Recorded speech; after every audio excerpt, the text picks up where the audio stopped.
Woo. Greetings internet, welcome back to my channel, welcome back to my book stack, because I still, after all these years, don't know where my tripod is. I just never can find my tripod when I need it, so I'm using about 17 stacked novels. I love our chats, I love our relationship. I feel like it's one of those things where we could go a little while without seeing each other, and yet we pick things up right where we left off. So we're back right where we left off. I don't know the last time I did one of these Q&A things, but it's been a hot second. I was probably out in LA, which feels like a freaking lifetime ago, and it was like a few months ago. Isn't it crazy how just the chapters of your life, you just go, next chapter, and it feels like a lifetime ago. But we have a lot to talk about. There's some things I haven't really shared, like honestly, and now I'm ready to, so I think we're gonna do that. We're gonna talk about the apartment, because there's some things going on here. Obviously a lot of questions about that since I posted the tour. So we're just gonna chat, if that's all right. And honestly, I just wanna like set the stage with a mindset that I want us all to be in, because the world is very stressful right now. There's a lot going on, to say the least. And so I think it'd be nice if we all just mentally transport ourselves. Like, okay, I guess if I had to put it into words, this feeling, it would be like it's the year 2008. We're at a sleepover in a sleeping bag from Target, and we're watching either one of the High School Musicals or Halloween Town or the Cheetah Girls or something, and we're debating on like, if I was a Cheetah Girl, which one would I be? Please, someone out there, validate me in this. Did anyone at sleepovers back in the day, in like early middle school / elementary school, like everyone closed their eyes, and we laid in our sleeping bags, and we take turns singing and listening to each other sing? Please tell me someone else out there has done that with their friends. And now we don't speak of it. It was always like Love Song by Sarah Bareilles, or like one of those like, I don't know, Colby Calais. Anyway, I digress. But that is the mindset we're in right now, okay? I just want everyone to be chill, be comfortable. I'm wearing the coziest outfit, the most comfortable bra top that I've ever worn in my entire life by NEIWAI.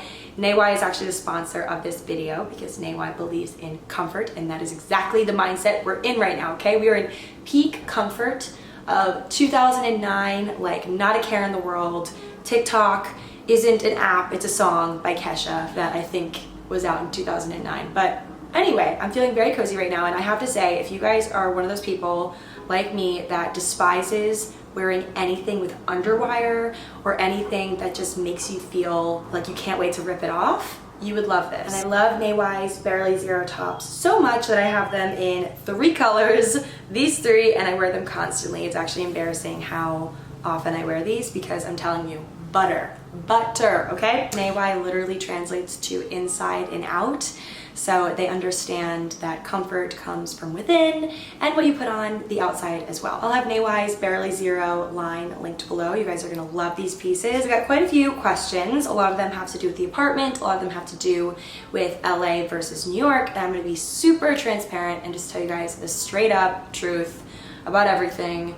And so I'm scared. I haven't read these questions fully, I just kind of skimmed. First question comes from Aaron, and they ask, do you miss having roommates? I certainly miss my friends, don't get me wrong, but I do not miss having roommates. I find personally I live better alone, and I'm not really sure what that means. I think I'm really independent, but I think it also just means that I very much value my alone time. I am one of those extroverts that needs to recharge. I'm an introvert extrovert, like I really do feel that I need to recharge after even just like getting lunch with someone. I feel like exhausted, like I need to be home by myself with my things in my groove, have my my things in certain places and organized in a certain way, and I don't like having someone else to complicate that. So when I end up with someone romantically, ask me again how I'm feeling. Someone check my pulse, I might not survive it. I'm just kidding. We'll see how that goes. I do really value my space. And so I think when I eventually have a significant other, I'll just need to have like a room that is mine, or a studio space that is mine, something like that, that I can just go close the door and be alone with myself and able to recharge creatively, mentally, all the things. So to answer the question, I do not miss living with roommates. I do miss the people that were my roommates, if that makes sense. Olivia asks, what brings you back to New York City? I have some unfinished business here, ladies and gentlemen. That's like a really dramatic way of me saying I missed it. I wanted to be back here. I feel like New York and I left on a weird foot. It was kind of one of those like abrupt breakups, and I just feel like I have some things to do here yet, and probably for the considerable future. I felt super homesick for a place that was only my home for like 2.5, 3 years, I guess. I think that speaks volumes. If you feel homesick for a place that isn't the place you grew up for 20 plus years of your life, like I was more homesick for that, for New York, than Maryland, where I've grown up my whole life, when I was in LA. And that told me all I needed to know. Of course, I also just feel like I am more of a New Yorker than I was a Los Angeleser. Like, I just feel more at home here. I feel more creative. I just feel so at peace. I think it's obvious. A lot of you guys can even sense it in me, just a shift in my energy being back here. It just feels right. I know it's tough, and I felt this when I was in LA, just deciding where is that place for you. It's tough because, you know, you don't take a class in high school or college where it's like, okay, finding where you're supposed to end up 101. Like, there's not a syllabus for that. It's not a course. No one teaches it. You just have to kind of figure it out. I love how you guys phrase this. What is the real reason you left LA? Not trying to pry, but I'm moving there soon, so I'm just curious. What is the real reason? Like, you guys are saying it like I didn't tell you guys the truth. Well, I mean, maybe I didn't tell the full truth. What am I, on trial? I like to keep the peace. I like things to be chill and nice and relaxed and tied in a nice little organized bow. Leaving LA was not as seamless and as obvious of a choice as it seemed probably from your end, because I was posting when I had come to conclusions and when I decided to do things, not as I was dwelling and fumbling and doing stupid things. It certainly wasn't a decision that was like tied in a nice organized bow. It wasn't like that. It was definitely something where I had to have some very tough conversations with myself, with other people. I had to just do some things that weren't easy. I had to just like have a moment where I was like, is this what you really want, Katy? Like, do you feel like you are being your best self out here? Do you feel yourself going in a positive direction or in a negative direction? And most of these conversations were had with my therapist, I will say. But it wasn't easy. It wasn't cute a lot of the time. It was me ugly crying to my friends, trying to figure out what I wanted to do with my life. And I guess the real reason why I left LA, the real reason, was because I just didn't feel like the Katy, that younger Katy, the one that you guys, a lot of you grew up with as well, I don't think she would look at who I was and what I was doing out in LA and how I was viewing myself and other people and my work. I don't think she would look at that and say, oh, can't wait for that. Like, I think she'd probably be scared of what's gonna happen in the next 5 years. And I just didn't feel that Katy in LA was a great combo. I think it's one of those things where it looks better on paper. Classically, I've been talking for too long. My camera stopped recording. My camera was like, we've had enough. But where was I? I was basically just kind of saying that a lot happened behind the scenes. A lot of you guys have been speculating that there was something that went down with me and my friends out in LA, and that's the reason why I left, or things were weird when I left with them. Not at all. I don't know why. I guess I do know why. People love the drama narrative. They do. I mean, honestly, I love the drama narrative sometimes too. I always think like, ooh, there's something else there. Like, there's a reason why they did this. Like, something happened. Like, because we've been brought up on these dramatic TV shows, dramatic movies, Gossip Girl, Sex and the City, like all the things I love so, so much are only interesting because they have plot, they have dramatic plot, and that's why we love them. And so we're just used to that. We've been brought up on it. It was our bread and butter. So classically, we're always going to pin these narratives on people that we know and don't know, and that is natural. But I have to say, I have to shut that down. What tips do you have for someone moving to a new state? I'm about to graduate college. I mean, this kind of, it sounds very obvious and simple, but a lot of people don't do this. And that is, find someone that lives in that state, someone you know, someone you don't know, some, you know, distant relative or a friend of your mom's sisters, or I guess that's your aunt, your mom's friends, whatever.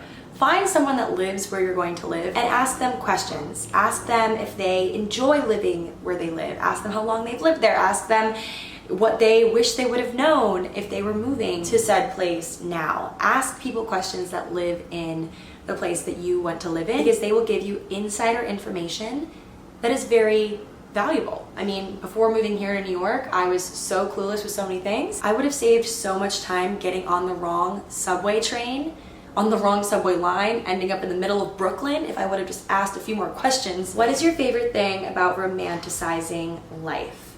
So I'm choosing to answer this question. It doesn't really have to do, I guess it does have to do with New York. I'm making it a point to answer this question because there's been criticism over the years of me, my content specifically, because a lot of it, especially my New York content and my vlog content, like I really do love telling stories and weaving things together in a poetic, artistic way. And a lot of times that can be seen as, you know, skirting past important things and maybe the less glamorous parts of life, and like we aren't allowed to have those things, like we're not allowed to have the non-aesthetically pleasing elements of life. It's kind of like when you have a kid and, you know, people are criticizing parents that only want like neutrals in their home and they're not gonna bring in the random colorful plastic toys from Target because they want to adhere to the neutral aesthetic of their home, so they refuse to buy their kid normal, quote, normal toys, and they buy them those like wooden kind of figurines and weird shapes and not just like the plastic like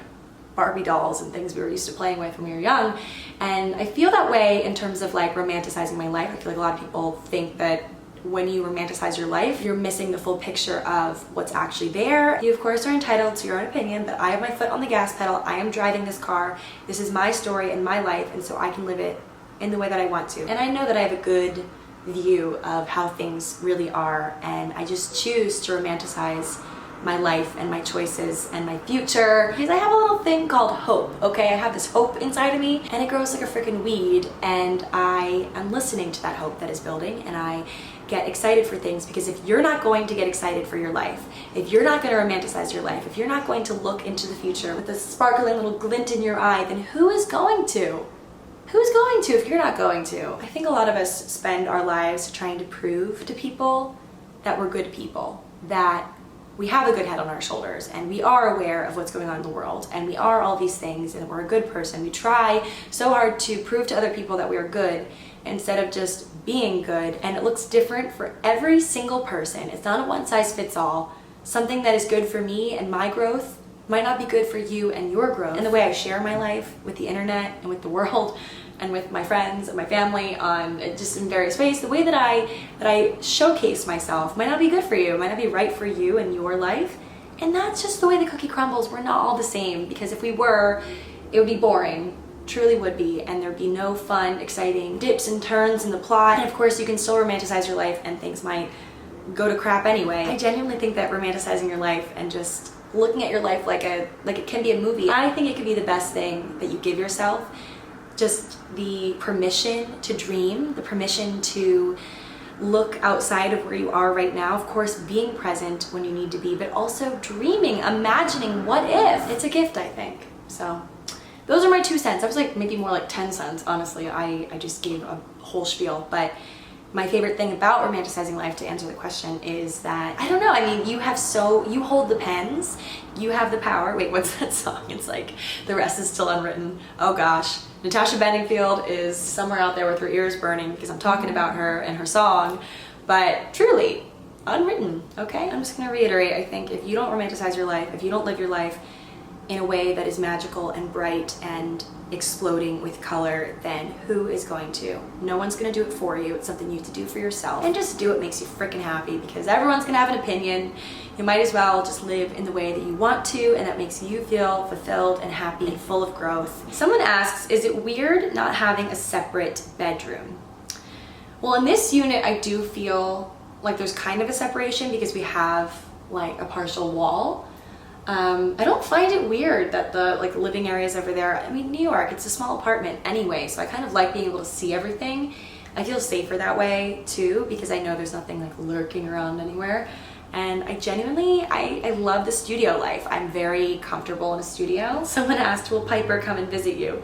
Piper is the cat, Julia's cat, that I lived with in LA. Some people even ask me, like, where is the cat? Did you get rid of the cat? No, I did not abandon the cat. The cat is actually Julia's.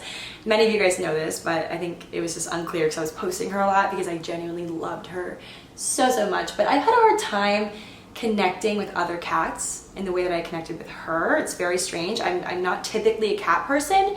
I think when you find the right cat that you really vibe with, it doesn't even matter if you're a cat person. That's how I feel with Piper, at least.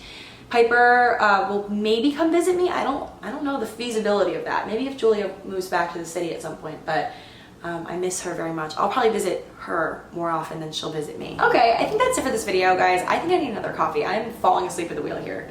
And I'm driving the car of my life. So that's a recipe for disaster. So I'm going to march myself downstairs and get a coffee and edit this glorious video here. I hope you guys are doing well wherever you're sitting and enjoyed this little spiel. And that's a wrap. I'll talk to you guys all very soon.